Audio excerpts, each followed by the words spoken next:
Hoje temos a mensagem da jornalista investigativa e autora Whitney Webb. Whitney acredita que 2024 será um ano extremamente disruptivo. O Fórum Econômico Mundial sugere a possibilidade de uma catástrofe cibernética global, que Whitney acredita que será usada como uma jogada de poder. Qual é o objetivo final? Destruir a privacidade online e introduzir moedas digitais de bancos centrais, tudo com o propósito de ganhar mais controle. Fique até o final do vídeo, porque Whitney argumenta a favor de manter o Bitcoin e criptomoedas como uma forma de se manter a um passo à frente. No entanto, com a entrada de BlackRock e outras instituições financeiras no Bitcoin, por meio dos novos ETFs BTC, talvez agora isso também esteja sob ataque. Lucra comigo e acompanhe Whitney Webb com sua advertência. Abre aspas. O que precisa acontecer é que as pessoas basicamente precisam descentralizar, certo? E no nível local, precisamos começar a construir estruturas paralelas ao que está acontecendo. Tenho certeza de que vocês falaram sobre isso, sobre os CBDCs. Uma vez que isso começa, é tipo game over. Você entra nesse sistema e está assassinando a sua liberdade para sempre. Então, algo precisa acontecer antes disso, ou as pessoas precisam se preparar antes desse monstro e ter algum tipo de estrutura paralela em vigor. Temos crises de energia e alimentos fabricadas no horizonte dos Estados Unidos e em grande parte do mundo. Devem existir estruturas paralelas em vigor para alimentar sua família e ter energia para sua família. E os americanos precisam começar com isso imediatamente. Obviamente, a administração Biden não vai resolver seus problemas, e mesmo que você consiga, duvido que vai resolver os problemas de qualquer um também. Então, é como se dependessem de nós. Precisamos parar de esperar por algum cavaleiro branco na urna e assumir a responsabilidade por nossas próprias vidas, construindo comunidades resilientes. E essa é a maneira de vencer. Eu gosto de ter criptomoedas principalmente porque a censura financeira tem sido um grande problema para a mídia independente, especialmente nos últimos anos. Gosto de ter uma diversidade de ativos para não ter todo o meu dinheiro no banco, por exemplo, dependendo do que possa acontecer, pois existem muitos riscos em várias formas, como as coisas podem se desenrolar. Tenho criptomoedas, mas também não as promovo, porque não sinto que é o meu lugar dizer às pessoas como gastar seu dinheiro e o que fazer. Na minha opinião, a melhor aplicação que posso fazer pessoalmente agora é em terras, porque posso ter a minha própria casa, pelo menos no Chile, ter energia fora da rede de forma fácil e barata, ter água, cultivar minha própria comida e cuidar da minha família, ser autossuficiente. Para mim, pessoalmente, essa é a melhor aplicação que eu posso fazer agora. Já ouvi muitos argumentos sobre o Bitcoin e coisas assim, e se você está totalmente a favor, tudo bem, e se não estiver também, tudo bem. Só não vou convencer as pessoas de que uma forma ou de outra, porque sinto que, novamente, não é o meu lugar. Grande parte do meu trabalho visa mostrar onde o poder realmente reside e identificar os problemas, para que as pessoas possam discutir como resolvê-los. Tenho algumas ideias sobre soluções que acho que podem funcionar, mas a maior parte do meu trabalho é tentar identificar a situação atual, onde estão as raízes dos problemas, porque não podemos resolver nenhum problema a menos que saibamos qual é o problema. O que eu gosto nas pessoas do Bitcoin é que elas estão pensando em maneira de sair do sistema, independentemente de você acreditar ou não que o Bitcoin fará isso. Gosto que haja muita energia e tempo sendo dedicados a pensar em como sair do sistema atual, e há muitas pessoas que não estão fazendo isso, e eu costumo me dar bem com as pessoas envolvidas com Bitcoin. Então, eu diria que o sistema de CBDC é muito pouco atraente, e a única maneira de fazer as pessoas adotarem é torná-lo muito difícil, usar qualquer coisa além de o CBDC, seja tornando ilegal todas as outras formas de dinheiro ou algo mais extremo, reduzindo o valor de tudo mais a zero ou próximo de zero. Quero dizer, eles têm gastado muito tempo pensando em como fazer essas coisas para viciar todos os CBDCs. Como eu disse, acho que você tem que estar alguns passos à frente deles, e em última instância, acho que a Terra é uma boa maneira de fazer isso. Não tenho ilusões de que tenho privacidade real e que eles não podem ver o que eu estou fazendo.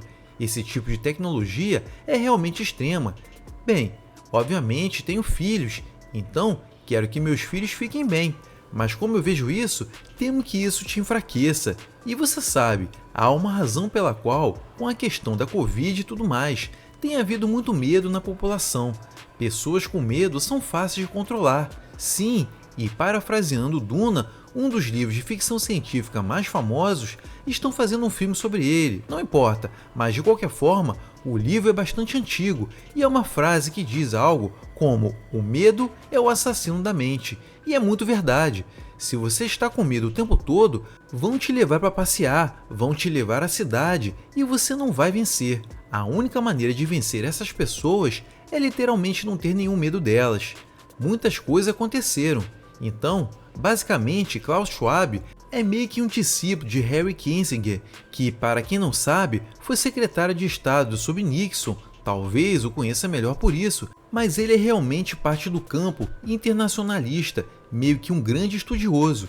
Pode-se dizer da família Rockefeller, que está ligada a muitas coisas, incluindo a Comissão Trilateral, que basicamente promove mais ou menos o governo global, e o Conselho de Relações Exteriores e muitos outros think tanks influentes. De qualquer forma, o Fórum Econômico Mundial foi basicamente criado como um think tank.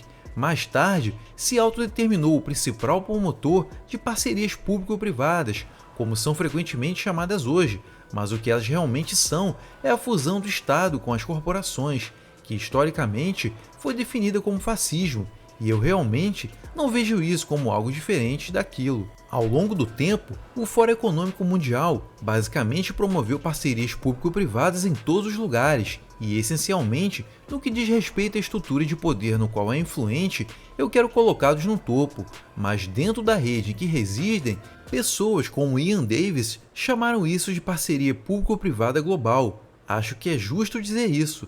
Basicamente, o que essas instituições fazem é criar políticas que são, então, basicamente entregues aos governos, e os governos não criam mais a legislação, que a aprovam, apenas a executam basicamente. E há pessoas no meio. Então, não sei se você olhar para algo com a fundação de Bill e Melinda Gates, por exemplo, eles criaram políticas, ou as pegam de lugares como o Fórum Econômico Mundial, ou grupos assim, e então vão para os governos. Muitas vezes, eles dão dinheiro aos governos, ou dão dinheiro para a ONU, ou OMS, ou algo assim, e dizem: adotem essas políticas. E o que aconteceu com isso? Com os preparativos para um suposto ataque cibernético que poderia derrubar até mesmo as redes de energia? Então, a maioria deles tem falado sobre ataques cibernéticos nas redes de energia e todas essas coisas na mídia há um tempo. E as empresas de segurança cibernética, muitas das quais estão ligadas à inteligência, também têm falado sobre isso por um tempo. Mas se você quiser olhar as pessoas como o Fórum Econômico Mundial e seus parceiros, eles também falam sobre ataques cibernéticos, mas está quase totalmente focado no sistema financeiro, e alguns dos maiores bancos do mundo fazem parte disso. Basicamente, eles têm um plano, não sabemos qual é, mas eles têm um plano para que o que acontece se houver um ataque cibernético ao sistema financeiro e como todos os grandes bancos vão responder com o governo, porque este é basicamente o maior banco do mundo, e o governo do Reino Unido, o governo de Israel e o governo dos Estados Unidos, incluindo o FBI e o Departamento de Justiça, todos fazem parte disso. Chama-se Parceria contra o Cybercrime. No Fórum Econômico Mundial, eu escrevi bastante sobre isso. Se você for ao meu site e procurar por Parceria contra o Cybercrime do Fórum Econômico Mundial, você encontrará minha série de 2 partes sobre tudo isso, porque muitas pessoas provavelmente ouviram falar sobre o Cyberpolygon, que é a grande simulação do Fórum Econômico Mundial para um ataque cibernético, mas isso é como um exercício anual. Eles fizeram vários desses, mas novamente, é principalmente com bancos. É coorganizado por uma subsidiária do Cyberbank, que é uma dos maiores bancos da Rússia. Na verdade, acho que é o maior banco parcialmente estatal, o que é irônico quando se considera hackers russos e toda a preocupação com isso. E o governo dos Estados Unidos está participando do Cyberpolygon, por exemplo, porque eles não estão preocupados com hacks russos. Então, é uma piada. Então, na maioria, são bancos, empresas de cibersegurança e as pessoas devem se preocupar com suas contas. Pense nisso dessa forma, e muitas pessoas no mundo financeiro meio que sabem disso. O colapso econômico é basicamente uma inevitabilidade nesse momento, como uma inevitabilidade matemática. A questão é quando vai acontecer. Então, obviamente, as pessoas no poder sabem disso e querem gerenciar esse colapso, conduzir as pessoas para os CBDCs. Pelo menos podemos ver todo esse quadro agora. Talvez, alguns anos atrás, isso não fosse tão óbvio, mas agora é bastante evidente, entendeu? Então, eles querem gerenciar o colapso de tal forma que possam fazer isso. Parte disso é como eles vão derrubar tudo, mas se absolvendo da culpa. Eles não querem repetir 2008, quando houve Ocupa Wall Street e agitação civil contra os bancos. Eles querem ter outro bicho-papão. E qual melhor bicho-papão do que os hackers sem rosto? Você pode atribuir qualquer coisa a qualquer hacker. Por exemplo, temos o Wikileaks antes de Julian Assange. Ele publica o Vault 7, que mostra que a CIA tem a capacidade, e se a CIA tem a capacidade, a maioria das agências de inteligência tem a capacidade de colocar impressões digitais, como eram chamadas, de qualquer agência de espionagem de qualquer país após um hack. Portanto, eles basicamente podem forjar, eu acho que você poderia dizer, qualquer ataque cibernético e culpar quem quiserem. E provavelmente, se eu fosse um grande banco criminoso trabalhando com o governo, o Fed e o Tesouro sobre como gerenciar isso, é isso que eu escolheria. Porque quero dizer, se você está basicamente criando dinheiro digitando coisas, você pode fazê-lo desaparecer e depois fazê-lo reaparecer. Mas agora fizemos reaparecer e são CBDCs, mas não foi culpa nossa, culpem esses caras. Então, o que fica evidente é que eles têm um plano para isso. Não sabemos, porque é parte disso. Eles têm um plano, mas apenas não sabemos. Então é uma bagunça, mas de qualquer forma, o objetivo final da parceria contra o cybercrime do Fórum Econômico Mundial não é apenas essa transição financeira, é mais amplamente focado no fim do anonimato online e da privacidade como um todo. Você tem um ataque cibernético, provavelmente vai introduzir algo como CBDC, algo assim, e essa parceria contra o cybercrime está intimamente envolvida em todas essas preparações. Mas outra coisa que essas pessoas querem é algo que foi sonhado durante o governo Obama, nunca foi colocado em prática, mas foi chamado de carteira de motorista para a internet. É assim que eles se referiam a isso. Ideias semelhantes foram testadas pelo Reino Unido e pela União Europeia. A ideia é que para acessar inicialmente as redes sociais, é isso que estão fazendo a União Europeia e o Reino Unido. Para acessar as redes sociais, você precisa vincular sua identidade governamental ou uma identidade governamental com o seu perfil. E eles dizem isso que vai impedir discursos de ódio ou atividades financeiras ilegais, online e todas essas coisas. Eles vão suprimir a liberdade de expressão, mas aí eles dizem, sim, mas se você olhar para os documentos de política, falando novamente sobre o Fórum Econômico Mundial, outras organizações que se associaram a ele sobre isso, a agenda de identificação digital, que os passaportes de vacinas foram meio que um cavalo de Troia, e eles querem vincular seus CBDCs a isso, querem vincular seu histórico médico a isso, sua capacidade de viajar, todas essas coisas. Mas eles dizem que esse documento, a identidade digital, trata de decidir o que você tem e não tem acesso, mas também vimos isso com o passaporte de vacinas, onde você pode viajar ou onde você não pode viajar, para onde você pode ir ou não pode ir, quais serviços você pode receber, quais não pode, mas também é sobre quais informações você pode ou não acessar. Eles dizem isso abertamente lá. A ideia é vinculá-lo às suas contas de redes sociais, ao seu ID e também a vinculá-lo ao seu acesso à internet e ao acesso ao telefone. Ponto final. A ideia é implementar o sistema, e se você não puder viver sem seu telefone ou sem a internet, você vai aderir ao sistema de escravos, porque eles vão tornar a única maneira de você ficar online. O que as pessoas precisam entender é que a internet não será mais divertida assim que fizerem isso. Tudo que é divertido na internet desaparecerá. Quero ser bem claro sobre isso, mas eles alegam que essa é a única maneira de avançar novamente.